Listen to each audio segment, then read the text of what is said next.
Avez-vous déjà entendu dire que certaines personnes suivent un rituel très particulier avant de toucher leur argent chaque matin? Beaucoup pensent qu'il s'agit simplement d'une vieille tradition ou d'une superstition. Pourtant, selon des enseignements transmis depuis des générations, ce geste symbolique cacherait une philosophie profonde sur la prospérité et la manière d'attirer l'abondance dans sa vie. Depuis des siècles, certaines familles semblent réussir à préserver leur patrimoine malgré les crises, les guerres et les difficultés économiques. Pendant que beaucoup peinent à joindre les deux bouts, elles parviennent à reconstruire leur fortune encore et encore. Est-ce uniquement une question d'intelligence, de travail ou de chance? Ou existe-t-il une autre manière de comprendre la relation entre l'être humain et l'argent? L'homme qui raconte cette histoire explique avoir consacré toute sa vie à l'étude d'anciens écrits spirituels transmis au sein de sa famille.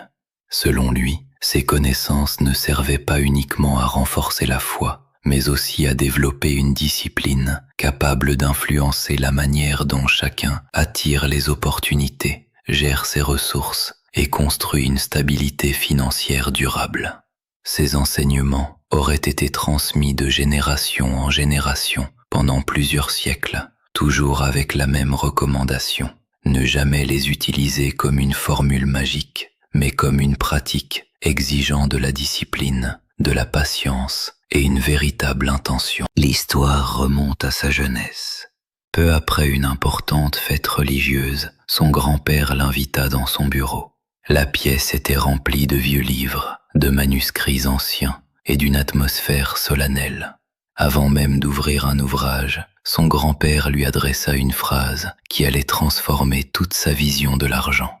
Il lui expliqua que la majorité des personnes passent leur vie entière à travailler pour gagner de l'argent, alors que les plus sages apprennent d'abord à comprendre ce qu'il représente réellement. Selon lui, l'argent n'est pas seulement un objet servant aux échanges, il symbolise également une responsabilité, une énergie et une conséquence de notre manière d'agir dans le monde. Sur le moment, ces paroles lui semblèrent mystérieuses. Pour lui, l'argent servait simplement à payer les dépenses quotidiennes, à épargner ou à acheter ce dont on avait besoin. Mais son grand-père lui montra alors plusieurs textes anciens, expliquant que la prospérité ne dépendait pas uniquement des efforts physiques, mais aussi de principes spirituels que beaucoup avaient oubliés avec le temps. Avant de refermer les manuscrits, son grand-père lui demanda de faire 2 promesses. La première consistait à appliquer ces enseignements avec régularité tout au long de sa vie. La seconde était de les transmettre uniquement lorsqu'il rencontrerait des personnes prêtes à les écouter avec sérieux et ouverture d'esprit. Quelques années plus tard, alors qu'il venait de terminer ses études, il traversa une période extrêmement difficile. Malgré tous ses efforts, il ne trouvait pas de travail stable. Les économies avaient disparu et chaque journée apportait son lot d'inquiétudes. Il avait essayé toutes les solutions classiques, envoyé des candidatures, lancé une petite activité et même demandé de l'aide à son entourage. Rien ne semblait fonctionner. C'est alors qu'il repensa aux conseils de son grand-père. Il décida de suivre les enseignements qu'il avait reçus sans modifier la moindre étape.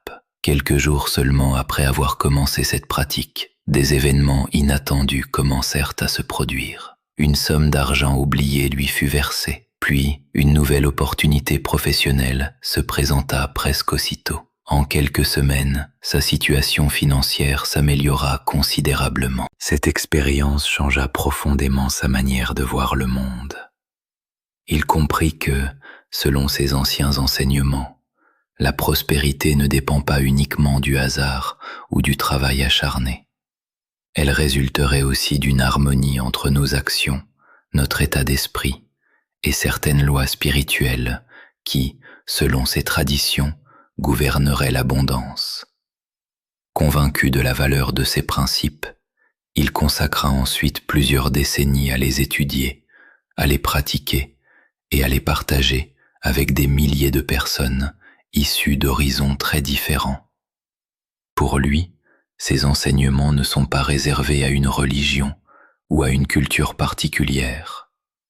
Ils représenteraient avant tout une manière différente de comprendre notre relation à l'argent, aux opportunités et à la prospérité. Mais avant de révéler la pratique centrale de cette tradition, il insiste sur un point essentiel.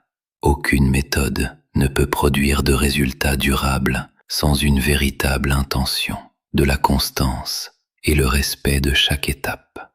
Selon lui, c'est précisément cette combinaison entre discipline, compréhension et engagement personnel qui fait toute la différence. Après avoir vécu cette transformation, une question revenait sans cesse dans son esprit. Pourquoi certaines personnes travaillent sans relâche toute leur vie, sans jamais atteindre une véritable sécurité financière, tandis que d'autres semblent attirer naturellement les bonnes opportunités? Au fil des années, il rencontra des milliers de personnes venues lui confier leurs difficultés. Leurs histoires étaient différentes, mais elles se ressemblaient étrangement. Chaque matin, elles se réveillaient avec les mêmes préoccupations, les factures à payer, les dettes qui s'accumulent, les dépenses imprévues et la peur constante de manquer d'argent. Beaucoup travaillaient plus de 10 heures par jour. Elles faisaient des heures supplémentaires, acceptaient plusieurs emplois ou tentaient de lancer de petits projets pour améliorer leur situation. Malgré tous ces efforts, elles avaient toujours l'impression de courir après un objectif qui s'éloignait sans cesse. Selon lui, le véritable problème ne résidait pas uniquement dans le manque de revenus. Il venait surtout de la façon dont la plupart des gens avaient appris à considérer l'argent. Depuis l'enfance, on leur répétait qu'il suffisait de travailler toujours plus pour réussir. Pourtant, cette idée ne suffisait pas à expliquer pourquoi deux personnes fournissant les mêmes efforts obtenaient parfois des résultats totalement différents. Il remarqua également que les conseils financiers modernes changeaient constamment. Un jour, on recommandait d'investir dans un secteur précis. Le lendemain, cette stratégie devenait obsolète. Les modes passaient, les marchés évoluaient, et les promesses de richesse rapide disparaissaient aussi vite qu'elles étaient apparues. Pour lui, ces méthodes avaient un point commun. Elles se concentraient uniquement sur les aspects matériels de la richesse. Elles expliquaient comment gagner plus, économiser davantage ou investir intelligemment, mais elles négligeaient complètement l'état d'esprit, les croyances profondes et les principes spirituels que les anciens considéraient comme essentiels. Les traditions qu'il avait étudiées enseignaient que l'abondance commence bien avant que l'argent n'apparaisse dans un portefeuille ou sur un compte bancaire. Selon ses écrits, chaque résultat visible trouve d'abord son origine dans une réalité invisible. Les pensées, les intentions et les habitudes créeraient progressivement les conditions favorables à la réussite. Cela ne signifiait pas qu'il suffisait de penser positivement pour devenir riche.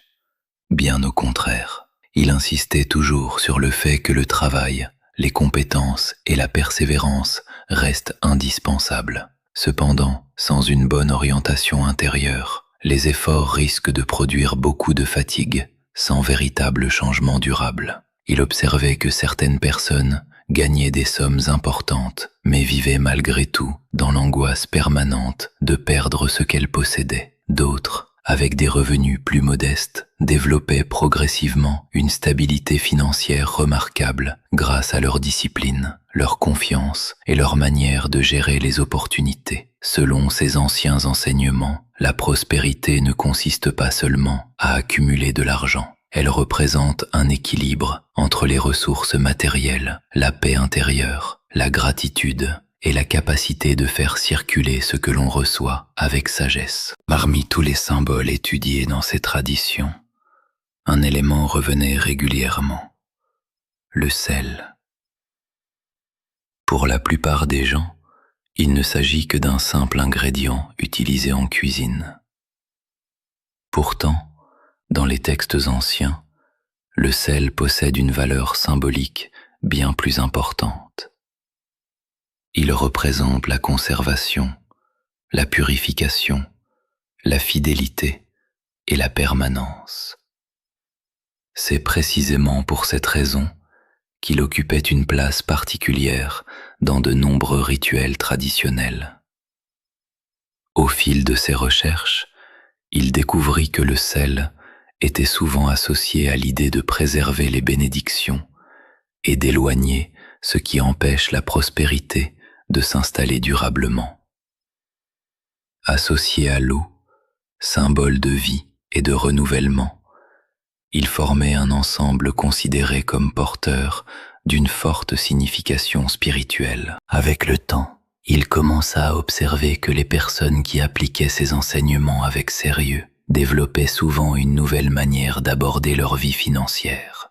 Elles devenaient plus confiantes, prenaient de meilleures décisions et restaient attentives aux occasions qui se présentaient à elles. Certaines retrouvaient un emploi après une longue période de chômage.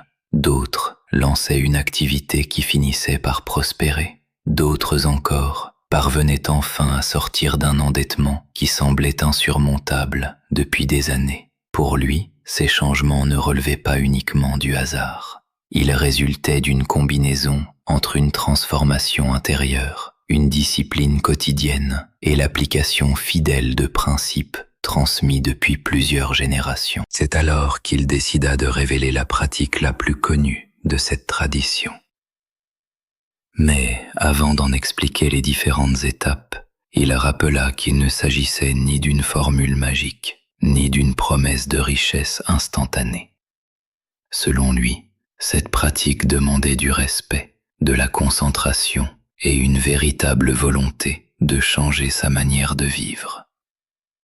Dans la partie suivante, il dévoilera enfin les éléments nécessaires et expliquera pourquoi chacun d'eux possède une signification particulière dans cette ancienne tradition. Avant de dévoiler la méthode elle-même, il tient à clarifier un point essentiel. Selon les enseignements qu'il a reçus, aucun rituel ne possède de pouvoir simplement parce qu'il est répété mécaniquement. Ce qui lui donne sa véritable valeur, c'est l'état d'esprit de la personne qui le pratique. Une intention sincère, une concentration profonde et une discipline constante sont considérées comme bien plus importantes que les gestes eux-mêmes. Il explique que cette tradition repose sur 5 éléments symboliques qui, ensemble, représentent les fondements d'une relation saine avec la prospérité. Chacun possède une signification particulière, transmise depuis des générations dans les anciens écrits. Le premier élément est le sel marin. Pour beaucoup, le sel n'est qu'un simple ingrédient de cuisine. Pourtant, dans les traditions anciennes, il est associé à la préservation, à la purification et à la stabilité. Il servait autrefois lors de nombreuses cérémonies religieuses et symbolisait l'idée de conserver ce qui est précieux tout en éloignant les influences négatives. Selon ses enseignements, le choix du sel marin n'est pas anodin. Contrairement au sel industriel, il est considéré comme plus proche de son état naturel. Relié symboliquement à l'immensité de l'océan, il évoque une abondance qui ne s'épuise jamais et un renouvellement permanent. Le deuxième élément est l'eau. Depuis toujours, l'eau représente la vie. Elle nourrit, purifie et permet à toute chose de grandir. Les anciens sages voyaient en elle le symbole du mouvement permanent. Une eau qui circule reste vivante, alors qu'une eau stagnante finit par se détériorer. Cette image est utilisée pour rappeler que la prospérité, elle aussi, doit circuler. L'argent n'est pas destiné à être uniquement accumulé, mais à être utilisé avec intelligence, partagé lorsque cela est possible et investi avec sagesse. Le troisième élément est le portefeuille, ou tout objet servant à conserver son argent. L'auteur insiste sur le fait qu'il ne s'agit pas uniquement d'un accessoire. Selon cette tradition, le portefeuille représente notre rapport personnel à la richesse. Chaque billet qui y entre ou en sort symbolise une décision, un choix ou une responsabilité. En portant son attention sur cet objet du quotidien, la personne est invitée à prendre conscience de ses habitudes financières et de la manière dont elle gère les ressources qui lui sont confiées. Le quatrième élément est la main humaine. Les mains occupent une place centrale dans cette philosophie. Elles construisent, créent, donnent, reçoivent et transforment le monde autour de nous. Elles rappellent que la prospérité n'arrive jamais sans action. Aucune tradition sérieuse n'enseigne qu'il suffit d'attendre passivement que les richesses apparaissent. Au contraire, ces enseignements soulignent que les opportunités doivent être accueillies par un travail honnête, de la persévérance et une volonté constante de progresser. Enfin, via la lumière du lever du soleil.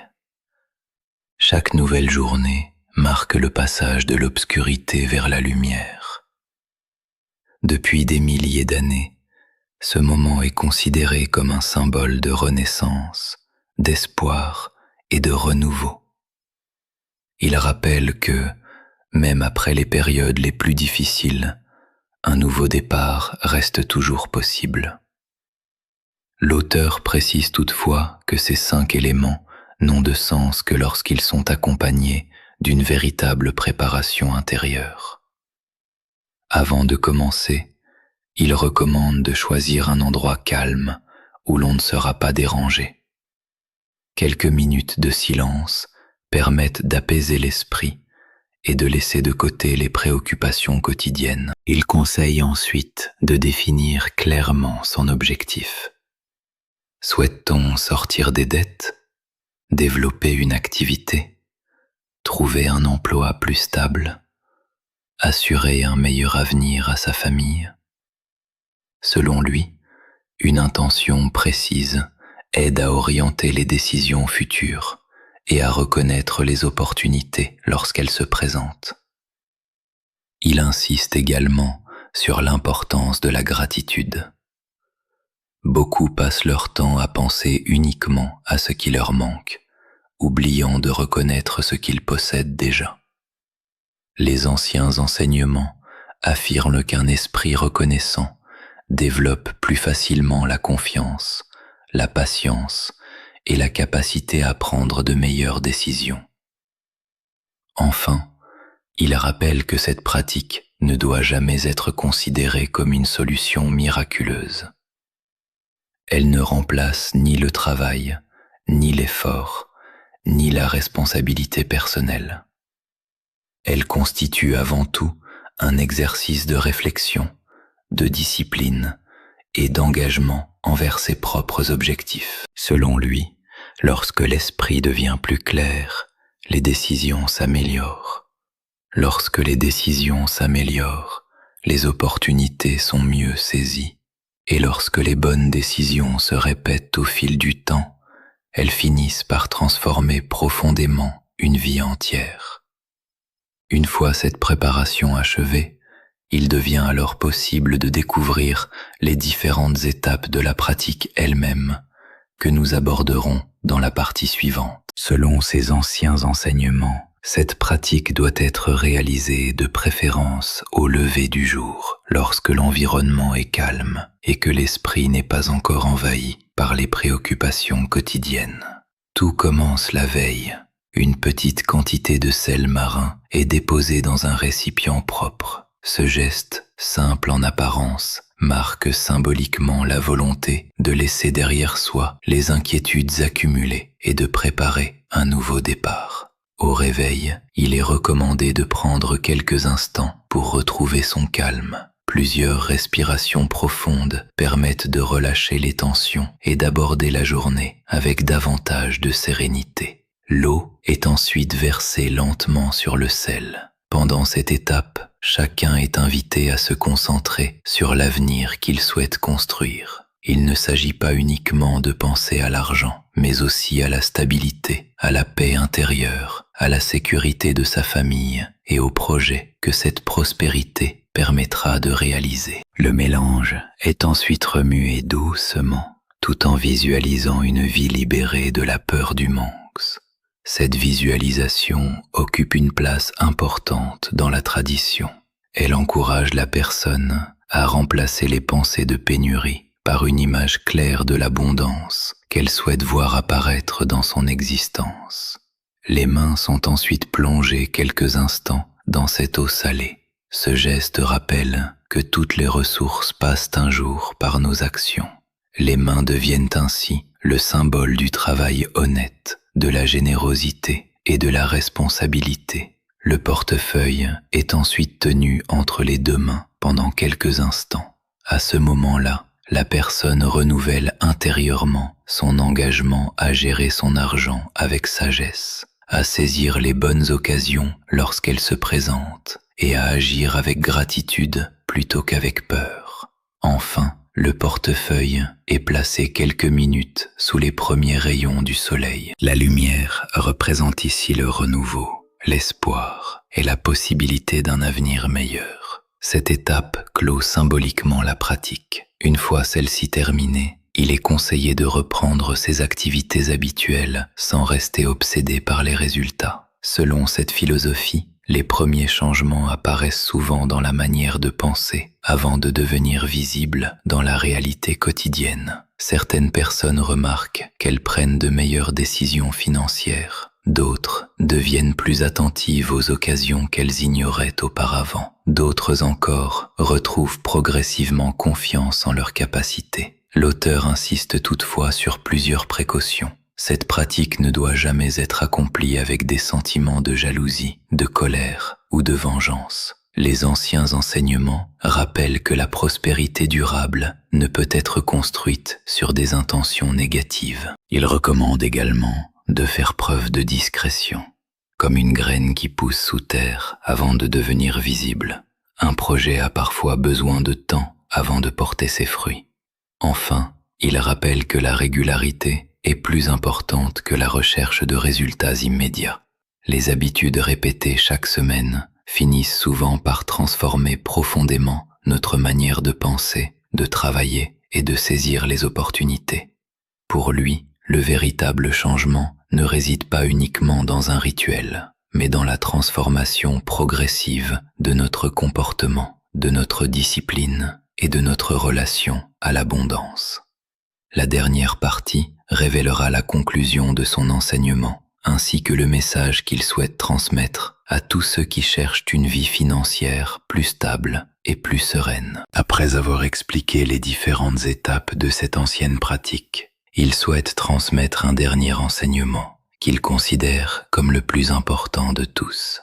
Selon lui, beaucoup de personnes commettent la même erreur. Elles recherchent une solution rapide à leurs difficultés financières. Elles espèrent qu'une méthode, un investissement ou une occasion exceptionnelle transformera leur vie du jour au lendemain. Pourtant, l'expérience lui a appris que les changements durables ne naissent presque jamais de cette façon.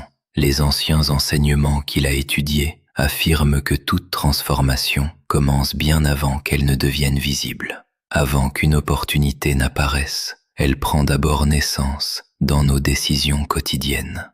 Avant qu'une réussite ne soit reconnue par les autres, elle résulte souvent de nombreux efforts réalisés dans le silence. Il raconte qu'à une période de sa vie, alors qu'il enseignait déjà ses principes depuis de nombreuses années, il finit par négliger ses propres habitudes. Pris par son travail et ses responsabilités, il cessa progressivement d'accorder du temps aux pratiques qui l'avaient pourtant aidé autrefois.